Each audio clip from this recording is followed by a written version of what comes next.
All right. I think we are live. We usually wait a few seconds for people to start coming on, but this is Wisconsin Right Now. I'm Jim Pivovarchuk with Jessica McBride, and today we are interviewing Ashley Reichert and Josh Schoemann regarding their election integrity package that was passed. So good morning, you guys. Thanks for joining us.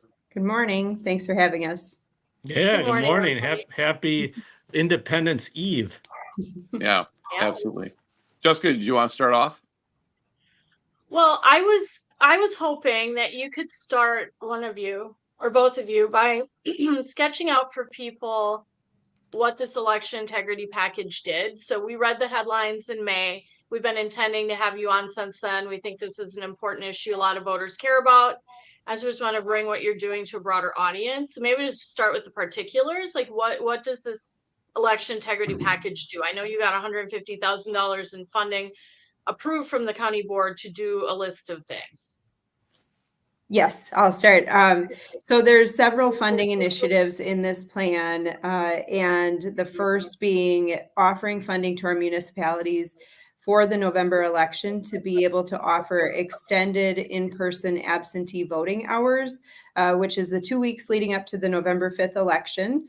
Most of our municipalities currently are doing, normal business hours or by appointment only, depending on the municipality. And we wanted to be able to offer more hours for those that are working individuals and families to be able to come in outside of those normal business hours. Also, it helps for especially the weekend leading up to the November 5th election for those that maybe didn't get a chance to mail their absentee ballot back or just completely forgot or whatever the case may be, to be able to actually drop it off in the municipal clerk's office. And I don't know if you're aware, but all of our mail in Washington County, no matter where you're mailing it, it actually ends up going down to Milwaukee, which ends up adding several days, approximately 4 days, potentially more due to the high volume of mail leading up to that November 5th election. So being able to drop it off prior to November 5th, if you're unavailable to do so on election day, is extremely important. It's pretty exciting too with that aspect. The amount of feedback we've received from our municipal clerks and their willingness to offer evenings and weekend hours is pretty fantastic. I had a question on that to clarify.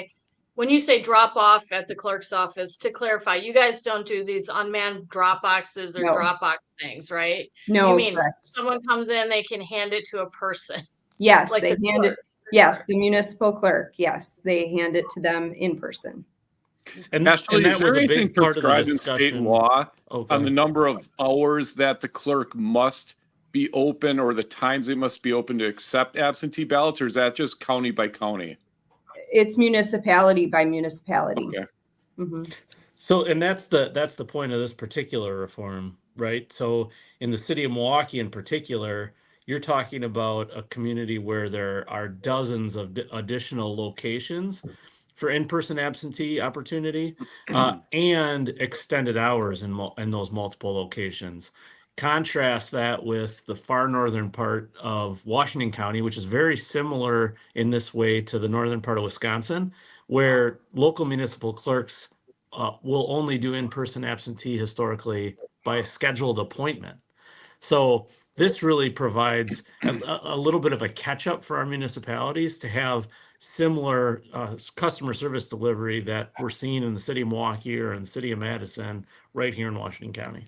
So do you think the lack of uniformity has historically disadvantaged conservative rural areas or less populous areas that might go conservative? Is this hurting conservatives?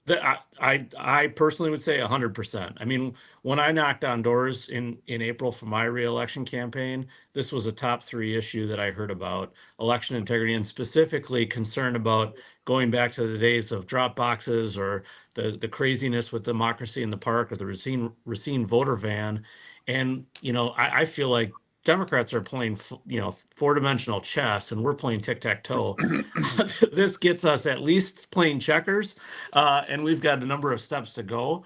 But I think at the end of the day, we've got to try to even the playing field and providing more opportunities for that chain of custody, as you mentioned, person-to-person interaction, and giving people more opportunity to cast their ballots. Here in Washington County, one of the most conservative counties in the state, I think it was an easy first step and I think a no-brainer, which is why it was unanimously passed by the county board. And in addition to helping voters and everything, it strikes me that might help Trump and Hovde just by making it more of an even playing field in terms of when voters can come out and cast their ballots. So moving on to the next piece, there were a bunch of audits. There were provisions where there would be a countywide audit, I think, and then municipalities could do audits if they chose. Can you guys talk about the audit part of the package? Yes, so I'll start with the voluntary audits that the municipalities can do. So at the county level, just a little bit of history, we have been doing voluntary audits since 2019. We actually implemented those following the 2016 election. I believe it was passed in 2018 and started in 2019, where at our county board of canvass, we were randomly selecting 2 reporting units and 2 races and hand counting vote totals for those contests to confirm that the machines were counting accurately. So something that we heard following the 2020 election during one of our other audits was that, it would be nice if the municipalities could do that on election night rather than waiting until the county board of canvass meeting to do that. Obviously, at the county level, we can't force our municipalities to do that. It's not required. It's not a law. But what we can do is provide the funding to our municipalities that if they choose to do that after the polls close on election night, they can and will fund it. So that would be where they would also randomly select a reporting unit and a race or contest and hand count those vote totals right after the close of polls to ensure that the machines were counting accurately. Is that just a random sample, or is that a full recount or audit? It would be random and a sample. So it would be 1 reporting unit. So if you think to this election, this upcoming August election, it could be 1 assembly district. That would be 1 reporting unit if it's split in that municipality. So say a municipality has 98 and 99, they would just pick 1 of those to hand count, and it would be at random, so no one would know ahead of time. And so if there were irregularities spotted, then you could expand that audit further out to see what was going on. Okay. Yep, definitely. And I will say, with all of the audits of hand counting that we've done at the county level, we have not ever had any discrepancies. The machines have counted accurately. If any have been found, we did a countywide audit in 2022, and we had, I believe, a vote variance of 2, and that was due to human error. Yeah, and it's 2 out of 70,000. I think this is an important thing that people maybe don't understand or maybe lose in interpretation. We're not talking about a recount like when Jill Stein requested a recount back in 2016.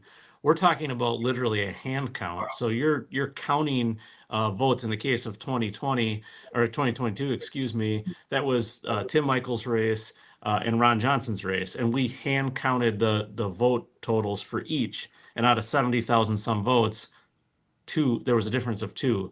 So you're literally auditing the machine, and there couldn't be a better way, which is why Ashley's the best county clerk in the state of Wisconsin. To have the courage to be willing to do this kind of thing, and then not just talk about it, but put our money where our mouth is. You guys see it all the time. There's congressmen and state representatives and even governors talking about election integrity. Ashley's doing it and putting money behind it too. So just to make sure that I'm clear, you hand counted every ballot in Washington County in 2022 and compared it in the governor's, in all races or in the governor's race and the U.S. Senate race. Okay. And compared it to these machine tabulations. Yes. And there were 2 votes that were off. Yep. Yep. Okay. I tell people, I'm sorry. How long did it take to do that recount? I think it was 2.5 days. Okay. Yeah. and just under $10,000. But here's why Do you- this is important, and it goes way beyond, just politics. I tell folks all the time, there's a reason we use calculators and computers instead of an abacus and a typewriter, right? They are way more efficient, they're way more effective. But the key is that auditing process and making sure that the machine is doing what it's intended to do. And I think this is a really positive way to do it. And it's going to prove, no matter what happens, what the actual outcomes are. So what would be the response to some critic who says, why do we need machines? Get rid of them completely, just hand count from beginning to end. Is that something that could be done, or is that banned somehow? So legally, if a population is over, I believe it's 7,500, you can't legally get rid of electronic tabulators. You're required by state law to have them. So all of our larger municipalities are required to have those. In addition, there are strict requirements for ADA accessible voting equipment, and you are required by law to have that as well. So even if smaller municipalities were to choose to do hand count, they would still have to have an accessible voting piece of equipment, which is an electronic tabulator. Well, and there's a couple of things practically to think about in that regard, Jim and Jessica. One is, if you think back over the last 25 years, 2020 was not the closest election in Wisconsin. It wasn't the second closest. It was the third closest. The closest election in Wisconsin the last 25 years was Bush v. Gore. Everybody remembers that from Florida and the Hanging Chads. But that prompted the Help America Vote Act, which is what created a lot of the rule and regulation that we see today. But maybe more importantly than that, to the person who says, yeah, okay, that all that sounds good, but hand counting is the absolute best way to go. And they'll point to places like France, where there's one race on the ballot. It's Emmanuel Macron against his opponent, and it's just that. In Wisconsin, in this November, we'll have well over a dozen different elections on that ballot. Is that right, Ashley? Yep, exactly. And I will add, if you look at an April ballot, when I'm preparing that April, especially in a year where you have county board, it is insane. We could have upwards of 90 something ballot styles, with the school districts as well, having a vote for not more than 3 or vote for not more than 4. You have to think, if you have the max number of candidates for a vote for not more than 4, you have 8 candidates.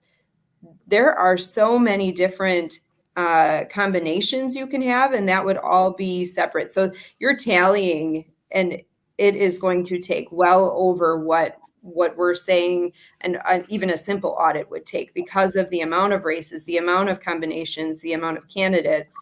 It's just not practical. And we live in a time where you want results election night, even with election results on election night not being not official until they're canvassed by the county and then confirmed by the state. There's no way that could happen when it does on election night anymore if you were to hand count. There's just no way.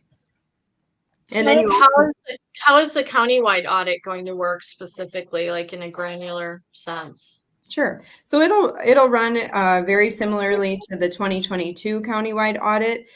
We are going to be doing the presidential race and then also the U.S. Senate race, and we'll be hand counting vote totals for each candidate in both of those contests. So you're going to count all of them, not random for that one? All of them, yes. Mm-hmm. Okay. And obviously, it does depend if there is a recount request, and you obviously don't want to open any of the ballot storage secured bags or boxes, but we will address that if that comes up. But otherwise, it will be likely either the end of November or beginning of December, like it was in 2022. Moving on to the next prong of your package, which would be abolishing, if I read that right, central count, like the central. Yes. Can you explain why you want to do that and how it will be done differently? Even before that, Ashley, can you explain? I think a lot of people are even confused about the term central count. What exactly does that mean? And I see part of this $150,000 package, $60,000 is being dedicated towards a central count machine buyback. So yeah, if you can explain that. Yeah, so in Washington County, we have 2 municipalities that have central count. Central count is one location that processes all absentee ballots for that municipality. So we have the city of West Bend and the village of Germantown, who right around the time of COVID, I believe, implemented central count just due to the influx of absentee ballots at that time. City of West Bend, for example, has 8 polling locations. So for them, getting those absentee ballots to each location, they felt was a struggle, or even the chain of custody getting them to those polling locations. So central count, in my opinion, I would rather see that go away. There are efficiencies that can be created at the polling locations to better process those absentee ballots. In both municipalities, and I mean, even across the state, I think there's efficiencies that can be created. We have, for example, in the village of Jackson, we do not have central count, but instead we have 2 machines that process absentee and in-person ballots simultaneously on both, and they're able to process everything extremely efficiently, even with just one polling location for their large size. So my biggest concern with central count is not having those ballots at the polling location. If a voter were to have returned an absentee ballot on election day at central count, and then also goes to the polls and wants to vote and deliberately lies. So obviously they're outright committing a felony. So that's an issue I have. In addition, part of the process at central count is writing the absentee voter number on the ballot. So every time a ballot is processed at central count, they are writing that voter number on the ballot, in the poll book, and on the envelope. So if someone were to gain access to ballot images without that being redacted, would be able to tell how individuals are voting. With that said, in 2020, we had a massive public records request for all of the images from the November election in 2020, and that took me approximately probably 8 months to redact those voter numbers off of every individual ballot image from West Bend and Germantown to ensure that that privacy of that voter was maintained. So that is one of my biggest issues with central count. Obviously that records request, it's not something that you can charge for. That redaction is just required, and it just becomes an extreme nightmare when the problem could be solved by having those ballots at the polls. So Ty Bodden put a comment on the thread, and he's saying, this should be statewide. Mm-hmm. And so I want to direct this to County Executive Schoemann. You said in the press release that this is the first county that is allocated funding, I think, to do additional election integrity measures for the November election. What would you like to see statewide? I mean, obviously we have Governor Evers in the way, but if you could wave a magic wand, would this be replicated statewide? Would this be a model for the state or for other counties to adopt while, Evers is there as an impediment? Yeah, Governor Evers in the way, hard stop. Yes, it absolutely is something that should be done statewide. I went to the Republican convention, state Republican convention, a few weeks back, and shared this information far and wide as much as I could, and said, encourage your local county to do it. And what I've heard back from other counties is, the financial hurdle for them to offer this kind of an incentive. Now, I think it's worth it for us. I think the price to be paid to ensure a secure election and high fidelity and integrity in that process is priceless. But, everybody's facing difficult times, including our municipalities, which is why we're offering 150% of the cost. Now, I don't know why anyone, including a liberal governor like Tony Evers, would be opposed to giving people more opportunity at the polling place. This is especially in a secure way, where, as you mentioned, you're ensuring chain of custody. But everything is political nowadays. So I would love to see the legislature push through a package of this variety. And my argument to my friends on the left would be, you're all about equity, but there's not equitable opportunity for people in the northern part of Wisconsin to have opportunities to vote like they do in the city of Milwaukee. So, this is a simple way to do it and put everybody on an even playing field, and which should produce, outstanding results for the people of Wisconsin. Can you imagine if the system right now allowed for Republican rural areas to have more voting hours than liberal Democratic cities? The left would be jumping No. off a cliff, shouting about suppressing the vote. Yes. Well, the purpose of this in part is to prove the point that ballot drop boxes and crazy democracy in the park and Racine voter vans and all that kind of garbage doesn't need to happen. You just need to have a logical, pragmatic approach, and that's exactly what Ashley has proposed here. And we're excited for the municipalities who are going to jump on board. And for those who live here in Washington County, please contact your town board, village board, or city council member and tell them, take the money, take the opportunity to improve election integrity here in Washington County, and do it in a way that impacts you as a voter here in Washington County and in Wisconsin. Are you getting any pushback from clerks where they're saying we don't want to do this, or are they mostly on board? So as of right now, most of our municipalities will be offering some sort of extended hours. I think at first they were unsure. As you all know, municipal clerks are putting in tons of hours leading up to an election, especially a November election. And our municipalities are short-staffed as it is. You try to do more with less. And so I think the thought at extending hours or offering more was a little overwhelming at first. But as they've thought through the process and what that will look like, we have great responses from our municipalities. There are a few still that are a little hesitant, but I'm super excited to hear that, like the Village of Germantown is planning to do Saturdays, Village of Richfield as well, and several other municipalities like West Bend will be doing some evenings. So that's just great. I mean, people who are working are not able to get in during those normal standard government hours, and to be able to offer that service leading up to the biggest election in a 4-year period is so critical. And it's absolutely fantastic to see that some of our municipalities are really getting on board with that. And I'll be a little bit more direct in saying there are some that just haven't been easy to work with. The city of West Bend is not run by elected officials; it's run by the administrator, and that's stifled any conversation. I think they've canceled 3 or 4 times meetings that Ashley's tried to coordinate. In the village of Slinger, the clerk threw cold water on this before really it even became a community conversation. And so it's a challenge, but we always know that you're going to face challenges when you have to challenge the status quo and go against the bureaucracy. It's hard work, which is even more reason, Ashley should get kudos for being courageous enough to put forward this kind of thing. So once again, I think people really need to put pressure on their local elected officials. When I knocked 1,000 doors this past spring for my election, I heard it over and over and over again.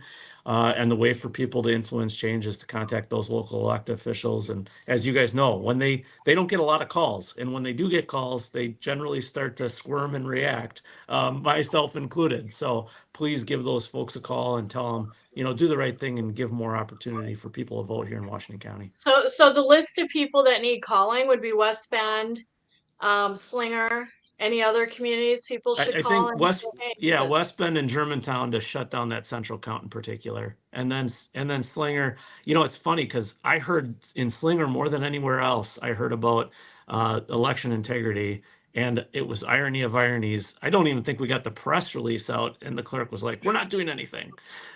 So.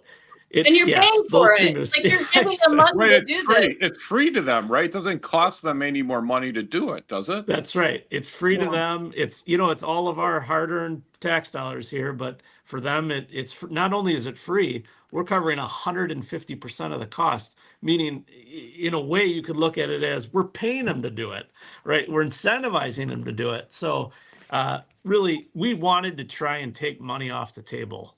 Like, money can't be the excuse. Resources can't be the excuse. If you're not doing it, there are other motivations for not doing it. I think I know what those are in a place like the city of West Bend. I'm not sure what it is, honestly, in Germantown and Slinger, but I know it's not what the constituents want or expect. And if they knew this was happening, they'd be pounding down the doors. Maybe we should contact the clerks and the administrator of those communities and ask them why they're not doing this. Yeah. Make them justify it, frankly. What about Hartford? I believe Hartford is interested in providing extended hours. They just haven't determined what that looks like yet. It takes quite a bit of coordination getting, either the clerk, deputy clerk, and having poll workers present as well. And I think they're just, as of right now, working that through. They also do not have central count, which is a positive. So all of their absentee ballots are processed at the polls. Okay. Okay. Very good. Along with that, and included in that $150,000 package was $20,000 for hard cases. Ashley, could you just touch on? Yep. So our voting equipment here in Washington County was purchased in 2016 by my predecessor. It was actually, each of the machines were purchased by the municipalities. And with those, they have a soft-sided case, which is not waterproof, is basically like a soft-sided suitcase. Our voting equipment is it's critical, it's very expensive, and definitely deems having a better protection around it for when it's stored or when it's transported. So we at the county are purchasing hard-sided cases for each of the municipalities' machines that they own for them to better protect that investment. Okay. Ashley, I want to ask you, you have a primary opponent. Yes. In your election coming up, Sue True Yeah. has announced. And I was reading, I'm getting this from the Washington County Insider when she made her announcement. Mm-hmm. She appears that she was an election observer on April 2nd election. Yep. And in her release here, she makes some comments about her observations in that there were errors and that she saw with the tabulator machines, jamming up with paper, beeping, some errors. Do you have any response to her comments on that? Yeah, so we actually had jamming in the village of Jackson and the city of West Bend, specifically regarding absentee ballots. So the absentee ballots in April were, I believe, 14 inches long. And then when you think, it's an absentee ballot, you're mailing it out to an individual who is folding it however they want, or crinkling it. There's edges that are folded that shouldn't be. So when those get back to the municipal clerk and are processed on election day, if they're not smoothed out enough, they can jam within the machine. So in Jackson, the jams that happened in both machines, because the poll workers at the time thought they smoothed out the ballot enough and ended up feeding it through one machine, jammed that machine, and then tried to smooth it out more and fed it through the second machine and jammed the second machine. And then both were needed maintenance to come in and reset that error message. And then in the city of West Bend, the same thing was happening. And sometimes too, if a poll worker is opening the envelope with a letter opener and slices the ballot, or even just a little bit, if it can catch when it's going through the optical scanning machine, it can jam the machine again, or even if it folds in on itself. So that causes the jams in the machine. As the ballot's being fed through. We did have one ballot that completely jammed in the machine and had to be removed in pieces. And I believe that was mentioned in her report because I did talk to her in great length about that following the April election. But the city of West Bend, their board of canvass, they decided to count that ballot. They were able to determine voter intent. So they canvassed that ballot and those the race totals into their municipal board of canvass, and then the county board of canvass then canvassed those totals in as well. So those votes were counted too. So So how big of an issue contextually, like overall, was this jamming issue? Like how many votes were affected? Did this affect the None. election in any way, shape, or None. form? None. No votes were affected. Like I said, the one ballot that was pulled out in pieces was still counted. Voter intent was determined, and it was canvassed in during the board of canvass at the municipal level and at the county level. But And here- again, you can I- have to use the machines for people like joining us midstream here, like to make Yes. that clear state law Yep. mandate. Yep, The I believe the machine- population requirement in the Wisconsin statutes is 7,500. Population size of 7,500, you're required to have an electronic tabulator. So little rural, so it's not a county population required. So No, little rural counties, I'm sorry, little rural communities in Washington County could hand count if they wanted. Yes, if they wanted to, but again, that's not anything that the state can require them to do unless they put it in state law.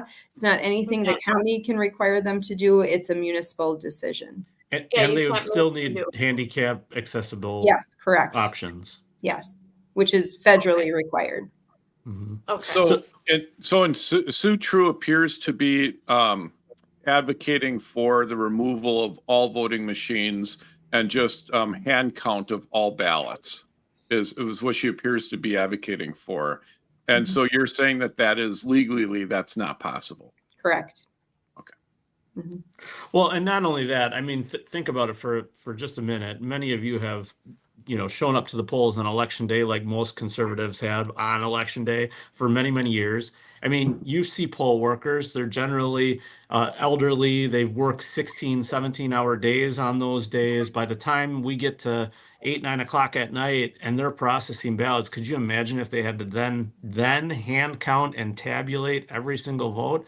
I mean, it's a setup for a disaster. So I think the biggest thing, and this is why eliminating central count in particular was something that I felt very strongly about, and I know Ashley does as well, was that particular instance. The city of West Bend has been one of the latest municipalities in the state, and several times the latest municipality in the state to report, even after Milwaukee. But it's because of the things that Sue's bringing up. It creates these inefficiencies, not to mention they literally know how you voted. They can look and see how you voted on your ballot. There's all kinds of reasons to make these reforms that are just simple common sense, and making simple improvements that can help assuage concerns like those that Sue brought up and lots of other people. But instead, we're stuck in this quagmire of, nobody wants change. The bureaucracy is trying to hold back, and we're trying to use this election integrity package to eliminate some of those hurdles and say, let's just get to good common sense reform. And hopefully we're going to see that come November. It seems like you're trying to navigate within the law to do what you can with the county's authority Mhm. and to incentivize, because you can't legally mandate these municipalities do Correct. things. And so Bingo. do you think if you could wave the magic wand again and change state law, would you change that? Like, in other words, I guess, do you think machines should be outlawed, or that only hand counts should be done? Would that be feasible with large populous cities? Like, what would be the No. legislative fix? I don't think that there's any way to be able to handle that with large scale municipalities with the amount of races that are on a ballot. It just does not seem feasible. And you can have people hand counting ballots and getting, say they did the same amount 3 different times, 3 different totals. I mean, yep, you can go, Josh. I think make it about Joe and Jane. Look at from the individual voter's perspective. What's the best way for us to do this? When I have my checkbook every month, I reconcile it at the end of the month, right? I balance my checkbook every month to make sure that every dollar is going where I thought it went. Why in God's name wouldn't we do that with our ballots? Why wouldn't we do that election day if we possibly can do it? And 150,000, you're basically talking roughly about $1 per citizen in Washington County, just a touch over that. $1 for our November election, a presidential election. I think it's a pretty small price for us to pay to ensure that our independence checkbook is balanced. I think it's a very, very simple thing to do. And to Representative Bodden's point a few minutes ago, I think the state legislature, and quite honestly, I think Congress should be talking about this kind of reform. West Bend, you said, was sometimes later than Milwaukee. Like, very specifically, what caused that? Why were they so late? I think potentially not having enough staffing or enough machines to actually tabulate the votes, which are things that they are working on now if they do keep and maintain central count. They do have a new municipal clerk who is doing a fantastic job.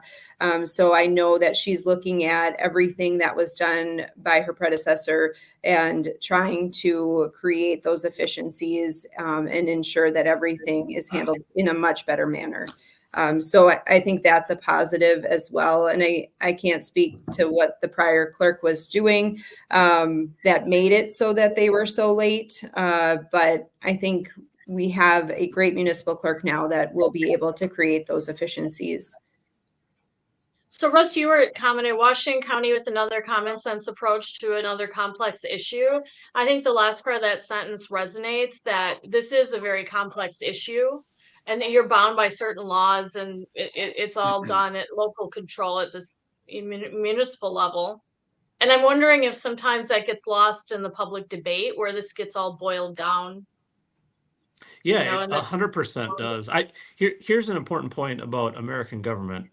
We're a federalist system, right? So we delegate down to the states, and then the states delegate down to the counties and to the municipalities. That what's frustrating about that is many times things are inefficient. They're done differently here than they are over there. What's beautiful about that is it's so diverse that it's really hard to manipulate. When you have 1,800 municipalities across the state of Wisconsin, to have these conspiracy theories where someone somewhere is controlling everything, I mean, it's truly almost impossible. Even across 20 municipalities here in Washington County, we can hardly get them to all do something consistently. So that there's beauty in that system. It empowers the locals to do what they see as the right thing to do, customized to their local needs. I think that plays out in nearly every municipality across Wisconsin and probably all the way across the country. But what I think needs to happen simultaneously is there needs to be some general standards to make sure that everybody has equal opportunity, and then you're carrying it out with fidelity and integrity.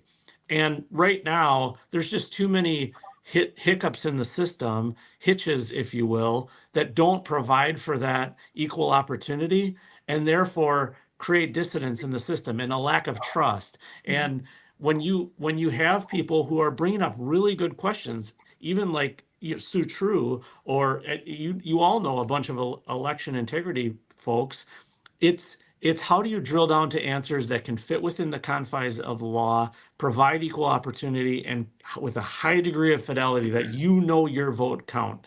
One person, one vote, and you know that it's executed the way you designed it. That's what we're trying to drive for. And empowering people at the local level to do it is the definition of American democracy, of the American Republic. Great. I applaud you guys for taking this initiative, because as we know, until we get a Republican governor in place, there's not a lot we're going to be able to do statewide for election integrity. But I do like that we can at least do this on a county basis. This is a great next best thing that we can do, is that the counties all take this approach and get together and do these integrity referendums like this. I think it's a great idea. So I applaud you guys for doing that. The legislature can keep pushing these kinds of measures forward and putting them on the governor's desk very aggressively and making the case to the public. Right. We saw that with parole. I don't think he wanted to do anything on changing parole transparency, but we pushed it so hard and exposed it to such a level, and the candidates helped by, using their bully pulpits, that he actually acted, and he signed legislation to make the parole process more transparent. So I suppose if the bully pulpit is used loudly enough, and you got to get the media on board, which is tough, But I'm an advocate of just putting pressure on him, right? I'm not saying anyone's saying this, but rather than saying, well, he'll just veto it anyway, let's make him do it the hard way, I guess. Right. Which I know we're all in agreement on this panel, but Yeah. so I'm just being rhetorical, but Okay. Well, if that's it, Jessica, you have any other questions for them? no, thank you for coming on. All We right. thought this was an important issue that people care a lot about. I guess in conclusion, I'd like to give Ashley the final word. Could you tell people, like, how secure do you think the election will be in Washington County in November?